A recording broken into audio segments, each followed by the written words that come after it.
টোনা বাজারের ব্যাগ। যাও তাড়াতাড়ি করে বাজার করে নিয়ে এসো তো।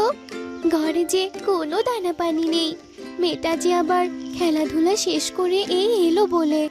টুনি, জানোই তো এখন বনে তেমন কোনো কাজ নেই। সবাই তো ঘরে ঘরে বসে আছে।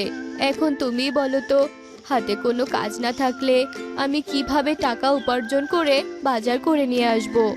টোনা, এইভাবে কি সংসার চলে বলো তো? দুদিন থেকে তো তুমি আর আমি না খেয়ে আছি। আর মেয়েটাকে তো আমি সুখী দিদির বাড়ি থেকে খাবার ধার করে নিয়ে এসে খাওয়াচ্ছি। সেই ধারগুলো তো পরিশোধ করতে হবে নাকি? আর পাখিদের বাসায় কাজ করতে চাইলে তো তুমি সেটাও আমাকে করতে দাও না। না না টুনি, আমাদের যতই কষ্ট হোক না কেন, তবুও তুমি পাখিদের বাড়িতে কাজ করবে না। এতে আমার যা সম্মান আছে তাও আর থাকবে না। হ্যাঁ, তুমি থাকো তোমার সম্মান নিয়ে। শুনেছিলাম তোমার বাপ দাদারাও নাকি জমিদার ছিলেন, অনেক ধন দৌলতের মালিক তারা। কিন্তু এখন দেখো, ধন দৌলতের দও নেই, শুধু ওই বাসাটা ছাড়া। টুনি আর টোনা যখন কথা বলছিল তখনই সেখানে ছোট্ট টুনটুন চলে আসে। মা, বাবা, তোমরা একসাথে আছো, ভালোই হয়েছে। জানো মা বাবা, কাকুলি মাসি না কুকুর জন্য কি সুন্দর একটা নেকলেস এনেছে। আমার না ওই নেকলেসটা অনেক পছন্দ হয়েছে। তোমরা কি আমাকে অমন একটা নেকলেস কিনে দেবে? না রে মা, আমরা যে অনেক গরিব, তোকে অত দামি নেকলেস আমরা কিভাবে কিনে দেব বলতো?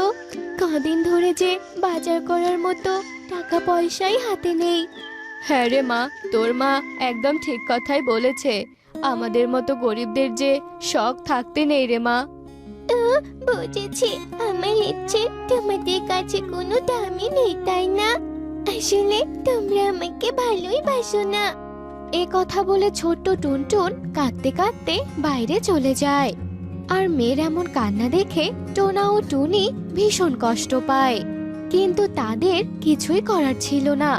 এভাবে টুনটুন তাদের কাছে কিছু না কিছু বায়না করেই বসতো, আর না এনে দিলে কান্নাকাটি করত। বাবা, বাবা, আমাদের বনে কুয়োর কাছে যে আম গাছটা আছে না, সেখানে অনেক বড় বড় মিষ্টি মিষ্টি আম ধরেছে। তুমি কি আমাকে আম এনে খাওয়াবে বাবা? খাওয়াতেই হবে কিন্তু। আর আমি এক্ষুনি খাবো। আমার যে আম খেতে খুব ভালো লাগে। যাও বাবা, আমাকে সেখান থেকে আম নিয়ে এসে দাও। ও বাবা, দাও না, দাও না ওই গাছের আম এনে। মেয়ের এমন আবদার শুনে টোনা রাজি হয়। তখন টুনি বলে, না না টোনা, তুমি যেও না। ওই গাছটা যে অনেক বড়, আমার ভীষণ ভয় করছে টোনা। আহ টুনি, তুমি এত ভেবো না তো। আমার মেয়ে আম খেতে চেয়েছে, তাও আবার ওই আম আমাদের বাগানে আছে। আর সেটা আমি আমার মেয়েকে খাওয়াবো না, তা কি করে হয় বলো তো? এমনিতেই মেয়েটাকে তো ভালো মন্দ খাওয়াতে পারি না। এসব কথা বলে টোনা টুনির কোনো কথা না শুনেই কুয়োর পাশের আম গাছটায় আম পাড়তে যায়। আর ওই অত বড় গাছের আম পাড়তে গিয়ে টোনা ধপাস করে সে কুয়োতে পড়ে যায়। আর এ খবর জানতে পেরে টুনি আর টুনটুন সেখানে আসে। হে উপরওয়ালা, এখন আমি কি করব? আমি এতবার করে নিষেধ করলাম যে এখানে এসো না। জানিস, আজ তোর জন্য এসব হয়েছে। মায়ের মুখে এমন কথা শুনে টুনটুন ভীষণ কষ্ট পায়, আর অনেক কান্নাকাটি করে সেখান থেকে বাড়িতে চলে আসে। অন্যদিকে টোনা কুয়োতে পড়ার সাথে সাথে এক অন্য জগতে চলে যায়। আর সেখানে এগোতেই টোনা দেখতে পায় তার সামনে তিনটে ফলের বাড়ি। একটি আমের, একটি কাঁঠালের, আর অন্যটি লিচু বাড়ি। আর ওই তিনটি বাড়িতেই ছিল সোনা, রূপো আর হিরে, যা দেখে টোনা একেবারে চমকে যায়। হে উপরওয়ালা, একে তো কুয়োতে পড়ে এক অজানা জায়গায় চলে এলাম, তার উপর আবার এখানে তিনটে ফলের বাড়ি, আর প্রত্যেক বাড়িতে সোনা, রূপো আর হিরে। আমার বাপদারা তো জমিদার ছিলেন, তার মানে কি তারা এই কুয়োর মাঝে এসব হিরে জহরত রেখে গেছেন। তাহলে তো ভালোই হলো, আমি বরং এই 3 ফলের বাড়ি থেকে সোনা রূপো আর হিরে নিয়ে বাড়িতে চলে যাই। তবে আমাকে কিছুতেই লোভ করা যাবে না। এসব কথা বলে টোনা 3 ফলের বাড়ি থেকে সামান্য কিছু করে সোনা রূপো ও হিরে নিয়ে বাড়ির দিকে রওনা হয় আর কুয়োর বাইরে চলে আসে আর তার বাড়িতে চলে যায়। আরে তোমরা মামে এভাবে কাঁদছো কেন? এই দেখো, আমি বাড়ি ফিরে এসেছি, সাথে করে আরো কত কিছু নিয়ে এসেছি। একে টোনা, তুমি ফিরে এসেছো? আর তোমার হাতে এসব কি? এত সোনা রূপো হিরে তুমি কোথায় পেলে? এরপর টোনা সেই সব ঘটনা তাদেরকে খুলে বলে। সব কথা শুনে তারা মামে ভীষণ খুশি হয়। ভালোই হয়েছে বাবা, এখন থেকে আমাদের আর কোনো অভাব থাকবে না। এসব বিক্রি করে আমি অনেক কিছু কিনতে পারবো। আমি অনেক ভালো ভালো জামা পরতে পারবো, অনেক ভালো ভালো খাবার খেতে পারবো। আর তুমি আমাকে অনেক কিছু কিনে দেবে, তাই না বাবা? এরপর থেকে টোনা সেই 3 ফলের বাড়ির ভেতর থেকে তার যতটুকু প্রয়োজন ততটুকুই হিরে রূপো ও সোনা নিয়ে আসতো আর সেগুলো বিক্রি করে অনেক টাকা পেত। আর তারপর থেকে তারা অনেক সুখে দিন পার করত। এভাবে বেশ কিছুদিন কেটে যায়। অন্যদিকে কাকলি তাদের এমন উন্নতি দেখে ভীষণ চিন্তায় পড়ে যায়। কি ব্যাপার, এই টোনারা তো ভীষণ গরিব ছিল, তাহলে হঠাৎ করে কি এমন হলো যে ওরা এত বড়লোক হয়ে গেল? মনে হচ্ছে কোনো একটা গন্ডগোল আছে, আজ এই ব্যাপারটা আমাকে দেখতেই হচ্ছে। এরপর কাকলি টোনাকে ওই কুয়ো থেকে স্বর্ণ মুদ্রা নিয়ে বের হতে দেখে। ও, তাহলে এই ব্যাপার, তাহলে তো ভালোই হলো। এখন থেকে আমিও ওই কুয়োর ভেতর থেকে অনেক সোনা রূপো ও হিরে নিয়ে আসতে পারবো আর ওদের থেকে অনেক বড়লোক হব আমি। এসব বলে কাকলি বাড়ি চলে যায়। আর পরদিন সকালবেলা যেই না কাকলি সেই কুয়োতে ওঠার জন্য মইতে পা দিয়েছে, অমনি তার পা পিছলে যায় আর কাকলি কাক সেই কুয়োর ভেতরে পড়ে গিয়ে মাথায় প্রচণ্ড আঘাত পায়। এর কিছুক্ষণ পরই টোনা সেই কুয়োতে গিয়ে দেখতে পায় কাকলি কাক সেখানে পড়ে আছে। আর সে কাকলিকে নিয়ে কুয়োর বাইরে চলে এসে উল্লু প্যাঁচার হাসপাতালে নিয়ে আসে। আর কিছু সময় যাওয়ার পরে কাকলি কাকের জ্ঞান ফিরে আসে, কিন্তু মাথায় প্রচণ্ড আঘাত পাওয়ার কারণে কাকলি কাকের স্মৃতিশক্তি হারিয়ে যায়। সে কি, আমি এখানে কেন?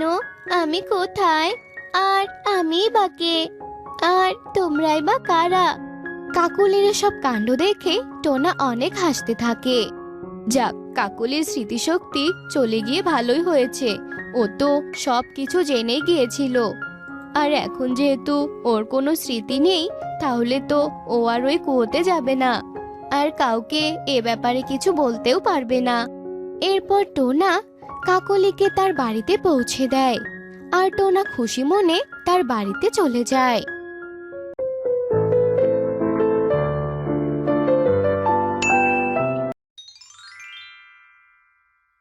যোগ্য দাদা, আমাকে দুটো সিঙ্গারা দাও তো।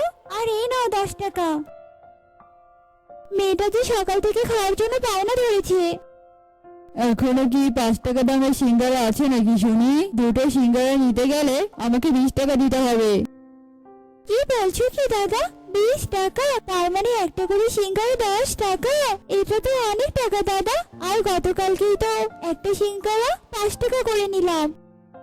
গতকালের দিন শেষ, আজ থেকে প্রতি পিস, আজ থেকে একটা করে সিঙ্গারা 10 টাকা, বুঝতে পেরেছিস?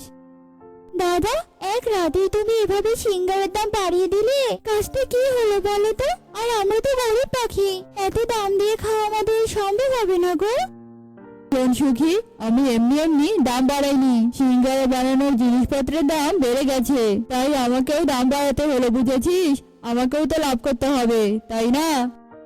ও আচ্ছা, বুঝতে পেরেছি। দাও তাহলে 10 টাকা করে সিঙ্গারা দাও। এই নাও টাকা। আহা, বোকা সুখী বুঝতেই পারলো না আমি তাকে বোকা বানিয়ে বেশি দামে সিঙ্গারা বিক্রি করলাম। ভালোই হয়েছে, আমি এভাবে প্রতিদিন পাখিদের কাছে বেশি দামে সিঙ্গারা বিক্রি করব আর অনেক টাকা আয় করব। যজ্ঞ কাক ছিল ভীষণ লোভী। সে লোভের আশায় আশায় সিঙ্গারার দাম বাড়াতেই থাকে। এতে করে গরিব পাখিরা বেশি একটা সিঙ্গারা কিনতে পারত না। যজ্ঞ আঙ্কেল, ও যজ্ঞ আঙ্কেল, আমাকে একটা সিঙ্গারা দেবে গো? সিঙ্গারা যে চাচ্ছিস, টাকা এনেছিস? আমার একটা সিঙ্গারার দাম 20 টাকা। দে 20 টাকা আগে দে, তারপর সিঙ্গারা নিয়ে যা। আঙ্কেল, আমার কাছে তো এত টাকা নেই, আমার কাছে শুধু 1 টাকা আছে। তুমি 1 টাকা দিয়ে আমাকে একটা সিঙ্গারা দাও না আঙ্কেল, আমার যে সিঙ্গারা খেতে ভীষণ ইচ্ছে করছে। গরিব ভিখারির বাচ্চা, 1 টাকা নিয়ে এসে আমার কাছে সিঙ্গারা কিনতে এসেছিস? শোন, আমি ওসব 1 টাকা 2 টাকার সিঙ্গারা বিক্রি করি না। যা এখান থেকে চলে যা বলছি, দূর হয় এখান থেকে। যত সব ফকিরের বাচ্চারা কোথা থেকে যে আসে এখানে। ও বাবা, কতদিন পর বাড়ি ফিরে আসলাম। এতদিন শহরে থাকতে থাকতে আমার নিঃশ্বাস একদম বন্ধ হয়ে যাচ্ছিল। বনের প্রাকৃতিক হাওয়া আমার শরীরে রাখতে যে প্রাণটা একদম জুড়িয়ে গেল। মা, ও মা, ওই দেখো মা, একটা সিঙ্গারার দোকান। চলো না মা, চলো না, আমি সিঙ্গারা খাই, কতদিন হয়ে গেল আমি একটা সিঙ্গারাও খাই না। এই যে আমার মেয়ে শুরু হলো পাগলামি, তাই না? সিঙ্গারা দেখলেই খেতে হয় বুঝি? হ্যাঁ, দেখলেই তো খেতে হয়। তুমি তো জানোই মা, সিঙ্গারা আমি কত ভালোবাসি। হয়েছে, আর পাকনামো করতে হবে না। সিঙ্গারা না খাওয়া পর্যন্ত তুই আমাকে জ্বালিয়ে মারবি। শহর থেকে আসা টনি তার মেয়ে টুনটুনকে নিয়ে যজ্ঞ কাকের সিঙ্গারার দোকানে যায়। এই যে দাদা, আমার মেয়েটাকে দুটো সিঙ্গারা দিন তো। এই নিন সিঙ্গারা। আপনারা বুঝি এই বনে নতুন পাখি? আগে তো কখনো দেখিনি। না, আসলে আমরা আগেই বনেই থাকতাম। আমার স্বামী শহরে চাকরি করে, তো তার জন্য ওখানেই বেশি থাকা হয় এই আর কি। মাঝে মধ্যে জঙ্গলে ঘুরতে আসি। তো দাদা, সিঙ্গারার দাম কত? একটা করে সিঙ্গারা 20 টাকা, তাহলে আপনার মোট হলো 40 টাকা। কি বললেন দাদা? একটা সিঙ্গারার দাম 20 টাকা, তাও আবার এত ছোট ছোট সিঙ্গারা? আমাদের শহরে তো এর থেকে বড় সিঙ্গারা মাত্র 5 টাকা বিক্রি হয়, জানেন? তাহলে আমার এখানে কেন এসেছেন? হ্যাঁ, তাহলে শহরে সিঙ্গারা খেতেন। জিনিসপত্রের যা দাম বেড়েছে তা আপনি কি বুঝবেন? এত কথা না বলে আমার সিঙ্গারার দাম দিন তো। মোটেও জিনিসপত্রের দাম বাড়েনি, আপনি অন্যভাবে সিঙ্গারার দাম বাড়িয়েছেন। এটা মোটেও ঠিক কাজ নয়, বুঝতে পেরেছেন? যেখানে সিঙ্গারার দাম মাত্র 5 টাকা, সেখানে আপনি 20 টাকা নিচ্ছেন। বনে কত পাখিরা বাস করে, তারা কি এত দাম দিয়ে সিঙ্গারা খেতে পারবে বলুন?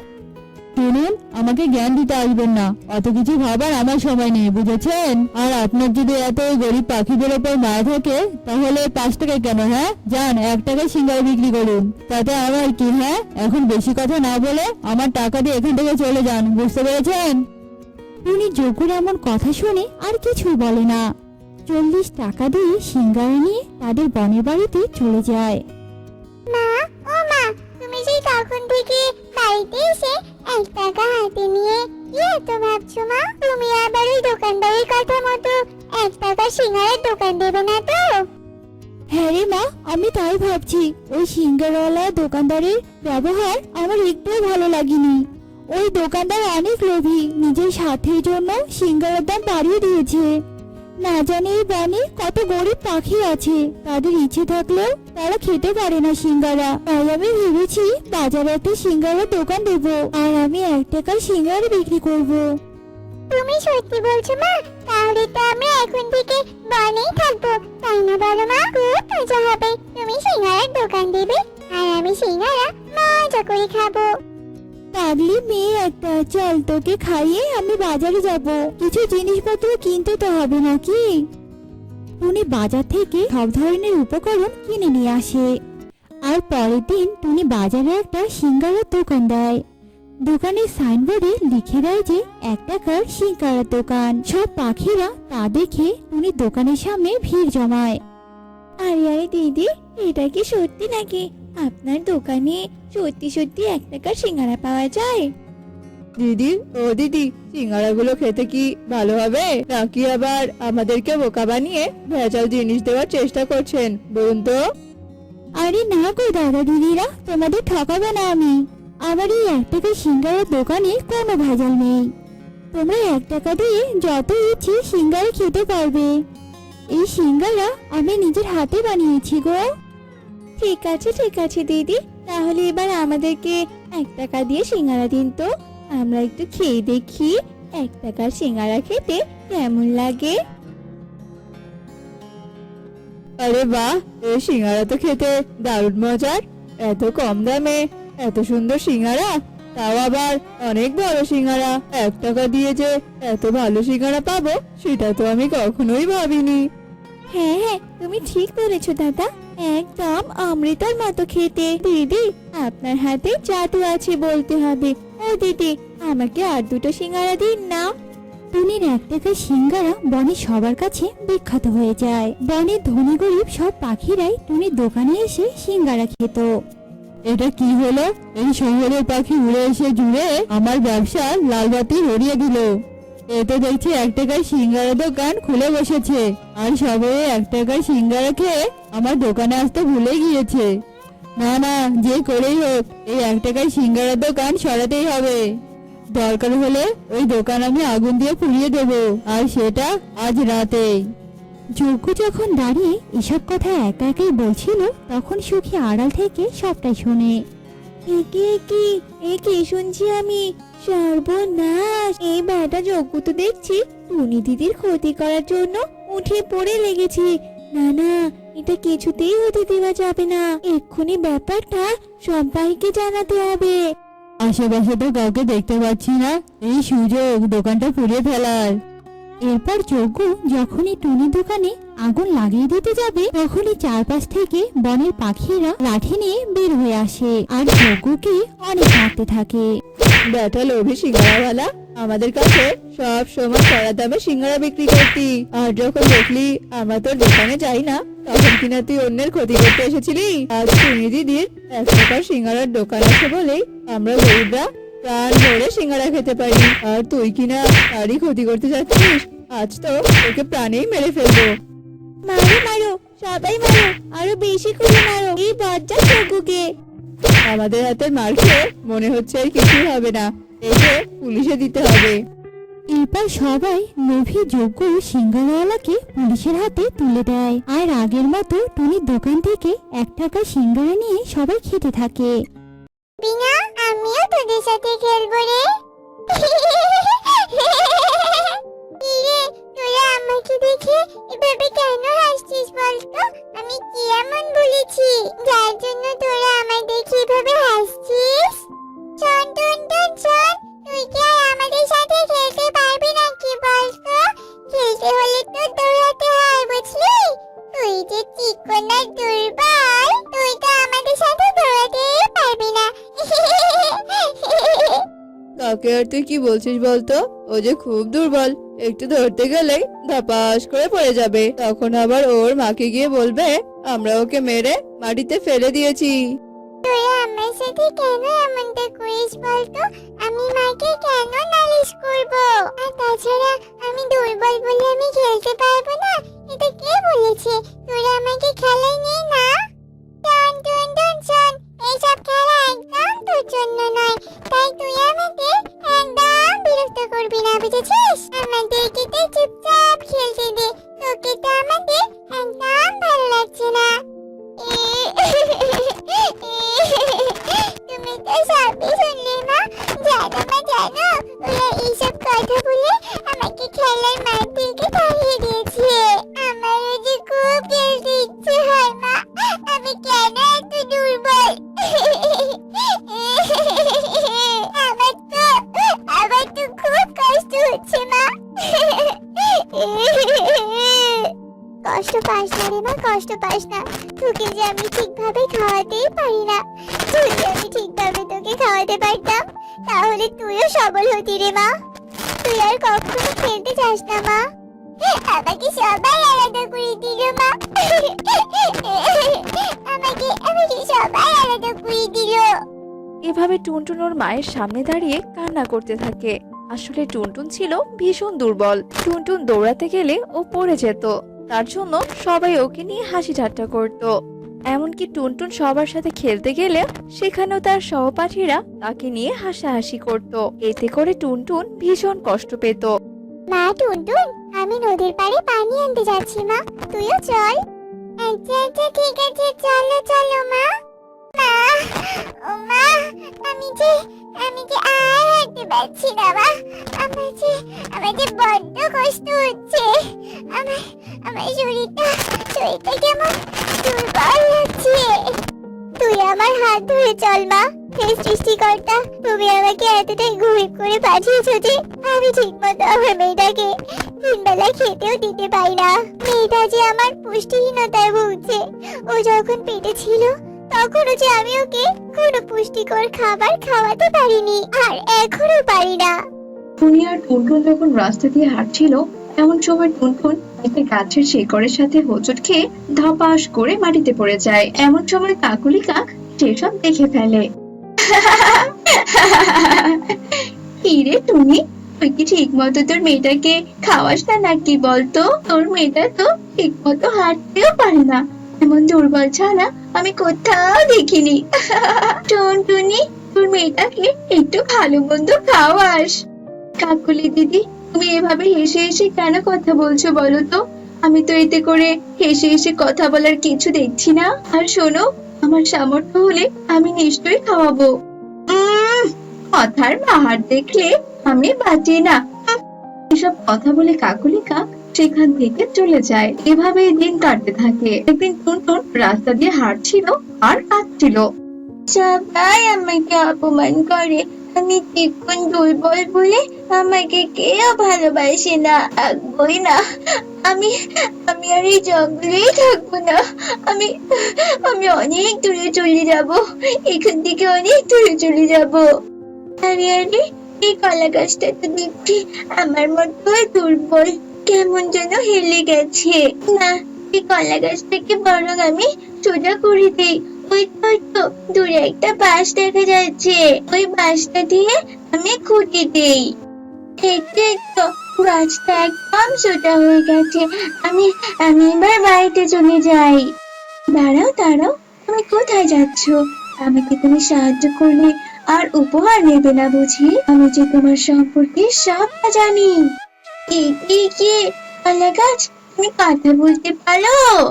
হ্যাঁ পারি, কারণ আমি যে একটা জাদুর কলা গাছ। শোনো, তুমি আমার গাছটি খেয়ে নাও, এতে তোমার সব সমস্যার সমাধান হয়ে যাবে। কিন্তু সাবধান, এই তিন কলার ব্যাপারে তুমি তোমার মা ছাড়া অন্য কাউকে কিচ্ছু বলতে পারবে না। আচ্ছা ঠিক আছে কলা গাছ, তাহলে তাই হবে। এরপর টুনটুন এক গাছের তিন কলা খেয়ে নেয়। তারপর সে কলা খেয়ে বাড়ির দিকে রওনা দেয়। আরে, আমার তো এখন একদম ক্লান্ত লাগছে না, আমার তো এখন খুব সুস্থ লাগছে। আরে, পচা নারকেলটা এখানে কে রেখেছে? যাই, আমি গিয়ে নারকেলটা ফেলে দেই। এরপর টুনটুন যেই না নারকেলটি ঢিল দেয়, তখনই নারকেলটি অনেক দূরে গিয়ে পড়ে। এতে করে টুনটুনও ভীষণ অবাক হয়ে যায়। আরে, আমার এত শক্তি কি করে হলো? আমি তো ভীষণ দুর্বল ছিলাম। যাই হোক বাবা, আমি বাড়ি যাই। কি রে মা, তুই এত স্বাস্থ্যবান কি করে হলি? জানি না মা, ওই তিনটি কলা খেয়ে আমার একদম দুর্বল লাগছে না। তিন কলা? কোন তিনটি কলা মা? এক গাছে তিন কলা গো, এক গাছে তিন কলা। বলছি সবটা। এবার আমি সবটা বুঝতে পারছি মা। আসলে কলা গাছের শক্তিশালী কলা খেয়ে তুই সুস্থ হয়েছিস। তবে মা, তুই এইসব কথা ভুলেও কাউকে বলিস না। আচ্ছা ঠিক আছে মা, আমি কাউকে বলবো না। এরপর থেকে টুনটুন অনেক শক্তিশালী হয়ে যায়। টুনটুন ওর মাকে ভারী ভারী কাজ করতে সাহায্য করত। একদিন, কনক শালু, তোরা বাঁচা আমাকে, আমি যে হাত ফুসকে গেলে নিচে পড়ে যাব। তোরা বাঁচা আমাকে। কুহু এভাবে গাছের ডাল ধরে ঝুলে থাকে। কুহুরে, আমাদের তো অত শক্তি নেই তোকে টেনে তোলার, তুই একাই উঠে আসার চেষ্টা কর রে। আমাকে খুব ভয় করছে। আমাকে তোরা টেনে তোল। এই এই, কি হয়েছে কি হয়েছে? এ মা, ও তুই ওখানে কি করে পড়ে গেলি রে? তোরা দাঁড়া, আমি তোকে তুলছি। তুই তো নিজেই অনেক দুর্বল রে, তুই আবার ওকে কি করে তুলবি শুনি? কনক বারণ করা সত্ত্বেও টুনটুন কুকুকে এক হাত দিয়ে টেনে তোলে। এতে সবাই ভীষণ অবাক হয়ে যায়। একই একই, তুই তো অনেক দুর্বল ছিলি, তুই এত শক্তিশালী কি করে হলি রে? কি খেয়েছিস তুই বল? আমি তোদের এসব কথা বলতে পারবো না কনক। বলতে পারবি না মানে? তোকে তো বলতেই হবে। জঙ্গলের সবার কাছেই শুনেছিলাম তুই নাকি অনেক শক্তিশালী হয়ে গেছিস। তখন আমি বিশ্বাস করিনি, কিন্তু আজ তো নিজের চোখেই দেখতে পেলাম। বললাম তো তোদের আমি এসব কথা বলতে পারবো না। এবার আমি আসি রে। এসব কথা বলে টুনটুন সেখান থেকে চলে যায়। এই টুনটুন শক্তিশালী হয়ে তো দেখছি ওর অনেক ভাব বেড়ে গেছে। ওর পেট থেকে আমি সত্যি কথা বের করেই ছাড়বো। চল চল, সবাই মিলে একটা বুদ্ধি বের করি। একে একে বুড়িমা, তুমি এই ভারী ব্যাগপত্র নিয়ে যাচ্ছ কোথায়? এই তো রে মা, মেয়ের বাড়িতে যাচ্ছি, কিন্তু ব্যাগের যা ওজন, আমি তো হাঁটতেই পারছি না। আচ্ছা আচ্ছা, তুলুন বুড়িমা তুলুন, আমি আপনাকে এগিয়ে দিচ্ছি। এরে টুনটুন, আমরা তো তোকে খুঁজছিলাম। চল চল, আজ আমরা সবাই একসাথে খেলবো, অনেক মজা হবে। ওর এমন কথা শুনে টুনটুন ভীষণ খুশি হয়ে যায় আর ওদের সাথে খেলতে চলে যায়। এমন সময় ওরা না খেলে টুনটুনকে সবাই ধরে আর একটা বড় গর্তে ফেলার চেষ্টা করে, কিন্তু টুনটুনের অনেক শক্তি থাকাতে টুনটুন বাদে বাকি সবাই নিচের গর্তে পড়ে যায়। টুনটুন, আমাদের তুই বাঁচা, আমরা যে অনেক ভুল করেছি। আমরা আর কখনো তোর ক্ষতি করতে চাইবো না। বাঁচা রে, বাঁচা আমাদের। হ্যাঁ হ্যাঁ টুনটুন, আমাদের তুই বাঁচা, আমরা আর কখনো জানতে চাইবো না যে তুই এত শক্তিশালী কি করে হলি। আমাদের বাঁচা তুই। এরপর টুনটুন ওদের ক্ষমা করে দেয় আর গর্তে নেমে ওদেরকে এক এক করে তুলে নিয়ে আসে।